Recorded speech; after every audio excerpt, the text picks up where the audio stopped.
Okay, so where do you think America is at after your I Have a Dream speech regarding race relations? Well, I certainly believe that with that speech definitely ignited power in the Negro race. And I feel like if we were able to build upon that speech and just use the morals and use the words I implemented in that speech, we can use that fire to drive us to a better America. And by doing that, it's going to take a reform, and not only on our part, but also on the part of the Caucasian race of America. I think that my speech definitely touched them as well, and I think that with that there might be reforms coming, and if we continue to build on the momentum, we can definitely solve some of the problems that we're having as a Negro race. So your next question is, what are your thoughts when people say we should let go or dismiss slavery? I say we cannot do that because slavery is what still affects both black people and white people today.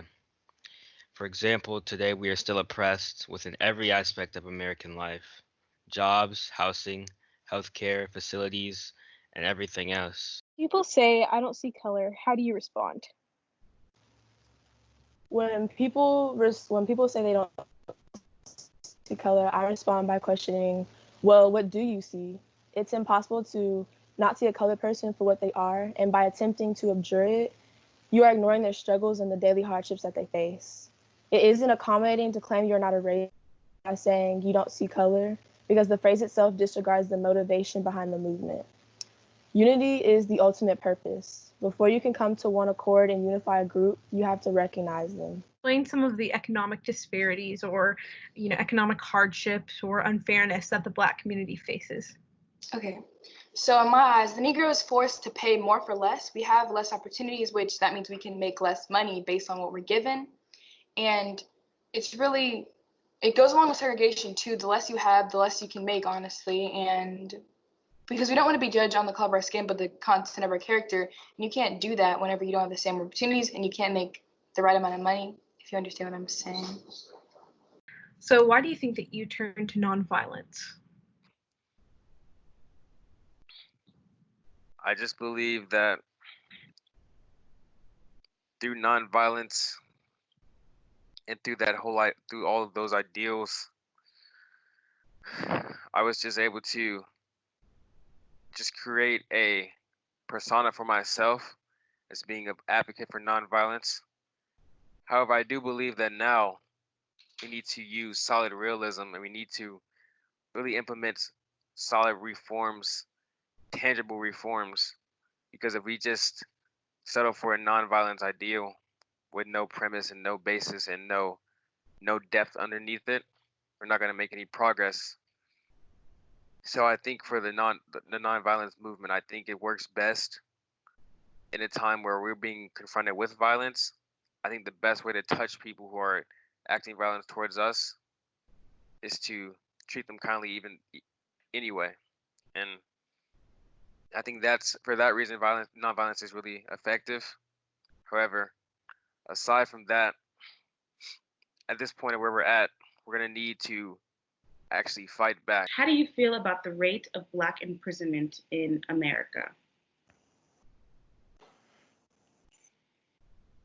I feel like the rate of Black imprisonment in America is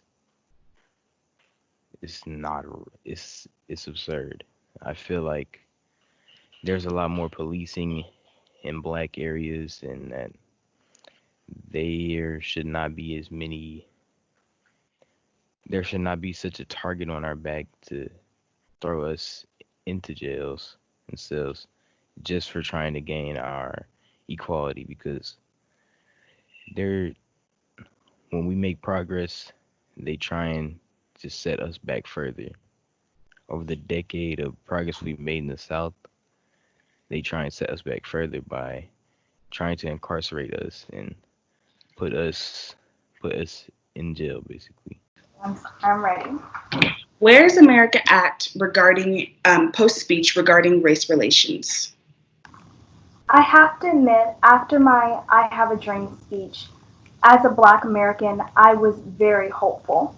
And I think Black Americans everywhere were very hopeful. I soon realized my dream later turned into a nightmare. I had so much hope, and I I need to temper that hope with realistic expectations of where this country is at. With everything going on, racism isn't going to just disappear within a couple of months, within a couple of protests, within a couple of speeches. It takes a large amount of group of people. And what white people in America need to start realizing is black people are the only ethnicity that was enslaved in this country. We are at the very bottom and we are struggling. You can see it within the achievement gaps within schools all over this country. You can see the abase that black people have experienced because of this segregation system. You can see the struggles. And that needs to be acknowledged in order to make a change. And then what about Black people, in this time? What's your opinion on that? How they're being treated, post your speech? I do feel that they're treated unfairly. There are parts that white and blacks do the same crime, and white people are given a more easier or delicate punishment, and the black people are treated more unfairly. Dr. King, how do you feel about the rate of Black imprisonment in America?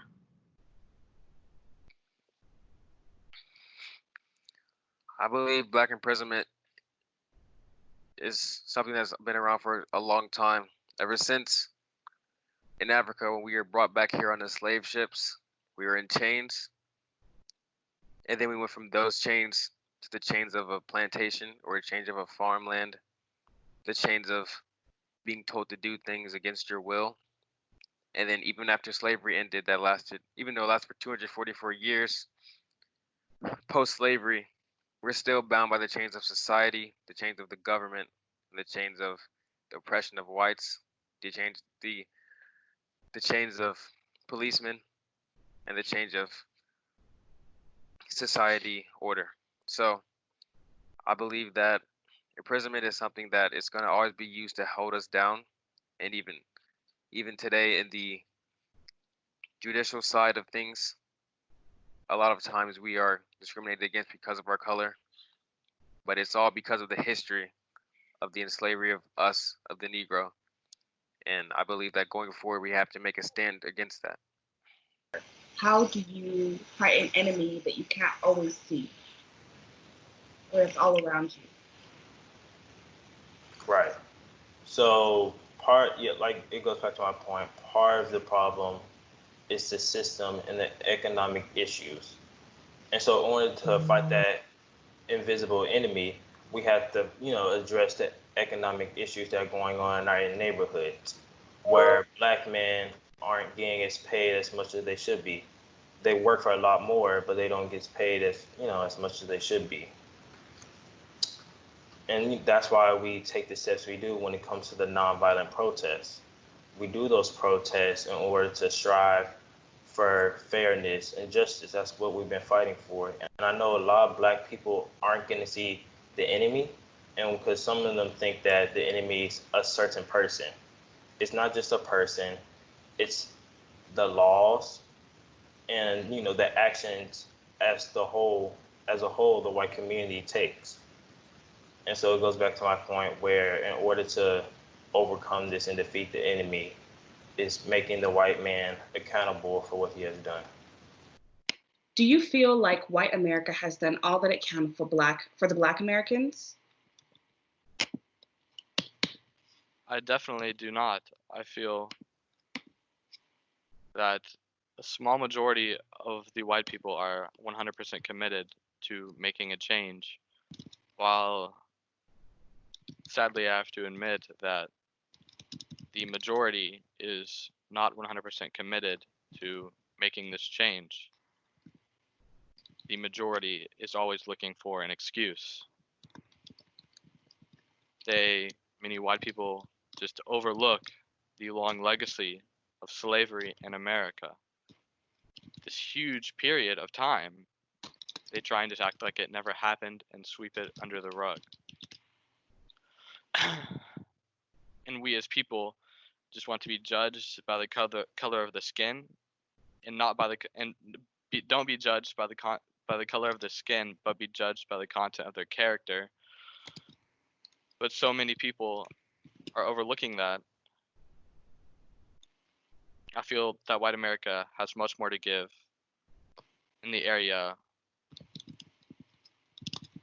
of equality and giving everything they have to make a change. So what is next in your movement?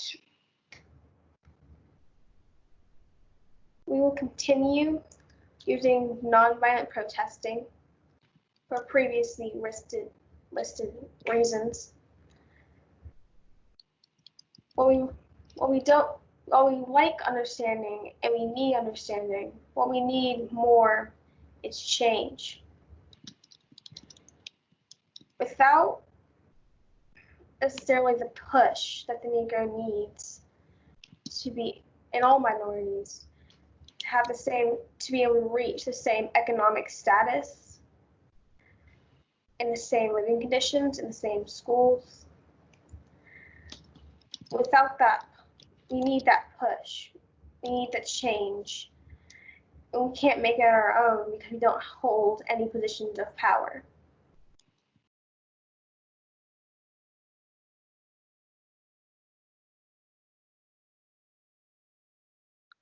When do you think, or what do you think it would take for this to all end?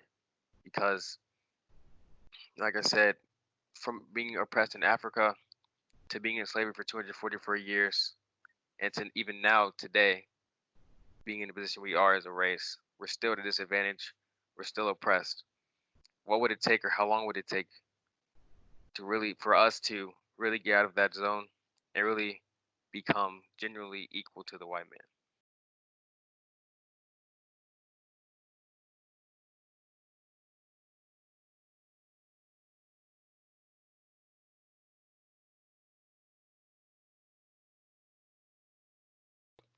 I believe that it really going to take for the Caucasian race of America to step out of their comfort zone, because it is going to be uncomfortable. They have to demonstrate abnegation and really just put their own pride aside and do things in that manner to really get out there and really just help us as a race.